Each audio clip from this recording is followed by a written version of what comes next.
Last 24 hours ఇండియాలో viral అవుతున్న news. ముందుగా వచ్చేసి ఇండియాలో పూర్ పీపుల్కి ఫ్రీ రేషన్ ఇచ్చే బదులు వాళ్ళకి ఎంప్లాయ్మెంట్ ప్రొవైడ్ చేయాలని చెప్పేసి సుప్రీంకోర్టు అయితే మన గవర్నమెంట్ ఆఫ్ ఇండియాకి అయితే ఆర్డర్ వేయడం జరిగింది. జపాన్లో fertility rate and population boost అవడం కోసం జపానీస్ గవర్నమెంట్ అయితే వీక్లీ 4 వర్కింగ్ డేస్ పెట్టబోతున్నారు. సో ఈ ప్లాన్ వచ్చేసి 2025 నుంచి స్టార్ట్ అవ్వబోతుంది.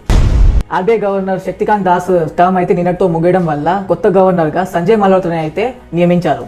యూపీకి చెందిన అతుల్ సుభాష్ అనే ఒక వ్యక్తి బెంగళూరులో ఒక ఐటీ ఎంప్లాయీ. సో తను రీసెంట్గా సూసైడ్ చేసుకొని చనిపోవడం జరిగింది. ఎందుకంటే తన వైఫ్ తన పైన హరాస్మెంట్ ఇంకా మర్డర్ కేసు ఇలాంటి ఫాల్స్ కేసెస్ పెట్టి తనని టార్చర్ చేసిందని చెప్పేసి తనైతే రీసెంట్గా 24 పేజెస్ సూసైడ్ నోట్ రాసి చనిపోవడం జరిగింది. ఇదే విషయం ఒక ఉమెన్ జరిగితే ఇండియా మొత్తం రియాక్ట్ అవుతుంది. అలాంటిది ఒక అబ్బాయి జరిగితే ఎందుకు రియాక్ట్ అవుతలేరు?